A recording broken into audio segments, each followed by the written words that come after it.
اقبال کہندا کسے کو نہیں پوچھنا، جا کے پوچھنا ہی حضور دا پتہ تو صرف عشق کو پوچھنا۔ اقبال نے بھی ایک حضور دی بارگاہ عرض کی تھی، کہندا اقبال یہ ہند کے فرقہ ساز گویا آزری کر رہے ہیں۔ اقبال کہندا سارے نے اپنی بغل ایک ایک بت رکھیا ہویا، کسی نے علم دا بت رکھیا ہویا، کسی نے فقیری دا بت رکھیا، کسی نے پیری دا بت رکھیا، کسی نے سیاست دا بت رکھیا، کسی نے طاقت دا بت رکھیا، کسی نے دولت دا بت رکھیا۔ اقبال پھر جائیے کدھر، کہندا اقبال یہ ہند کے فرقہ ساز گویا آزری کر رہے ہیں، بچا کے بتوں سے دامن اپنا غبار راہ حجاز ہو جا۔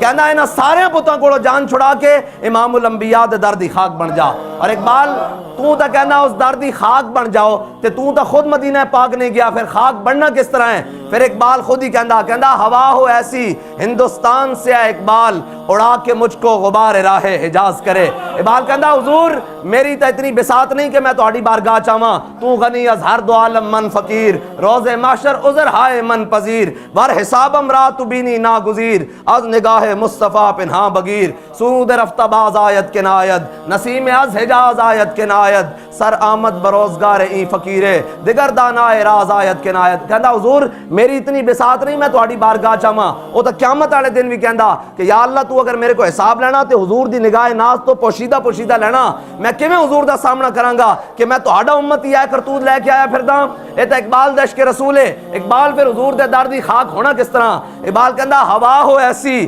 ہندوستان سے ہے اقبال، اڑا کے مجھ کو غبار راہ حجاز کرے۔ کہندا حضور میری اوقات نہیں کہ میں تہاڈی بارگاہ چاواں، ہاں ایک طریقہ ہے میں مر جاواں، میں مر کے مٹی چ مل جاواں، پھر اتھے ہندوستان ایک ہوا اڑے، پھر میرے مٹی دے جڑے ذرات ہیں نا میری جناب خاک دے او جا کے مدینہ طیبہ دے رستے چ پہ جان، پھر میں حاجیاں دی جتیاں نہ لگ کے ایک ایک ذرے دی بنیاد تہاڈی بارگاہ چ پہنچ جاواں۔ محبت پوچھ پوچھ کے نہیں کیتی جاندی، محبت دا ایک اپنا اصول ہے، محبت انے واہ ہوندی۔ حضرت خبیب بن عدی اے تا جس طرح سلسلہ چلے تا ختم ہی نہیں سکتا نا قیامت تک، نہ اس دھرتی پیدا کیتا ہے نہ جان نہ ساراں ورگا، اور نہ کوئی ہویا نہ کوئی ہوسی نہ چاراں یاراں ورگا، بلکہ ساڈا امام تا کہندا تیرے غلاموں کا نقش قدم ہے راہ خدا، وہ کیا بہک سکے جو یہ سراغ لے کے چلے، اور جناب بنے گی محبان چار یار کی قبر جو اپنے سینے میں یہ چار باغ لے کے چلے۔ بہرحال حضور نال محبت کرنی کس طرح سی صحابہ کو پوچھ لیندے ہم۔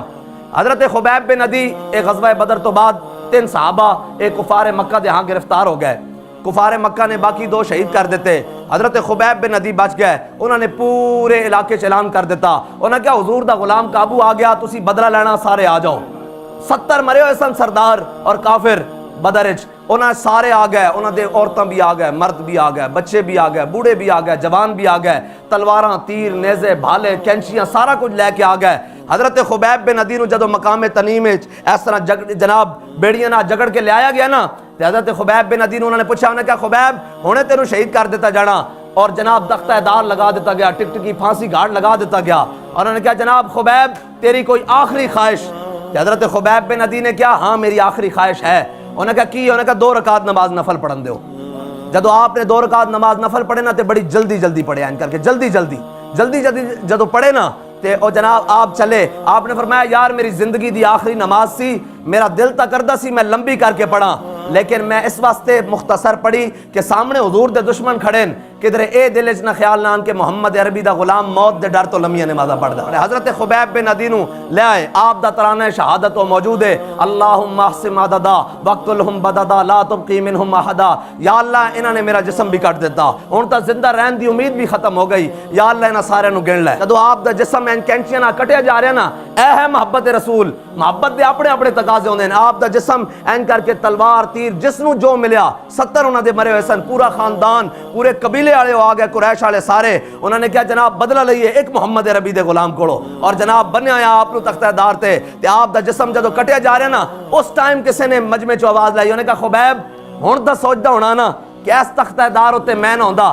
میری تیری جگہ تیرے آقا و مولا ہوندے۔ تے حضرت خبیب بن عدی کٹے ہوئے جسم نہ تڑپن لگ پے، آپ نے فرمایا تو کی گل کی تھی؟ میرے آقا و مولا؟ فرمایا خبیب ایتھے جسم کٹا رہا اس نو گوارا، میرے آقا و مولا مدینے چلن ایک کانٹا چپ جائے خبیب نو یہ گوارا نہیں ہے۔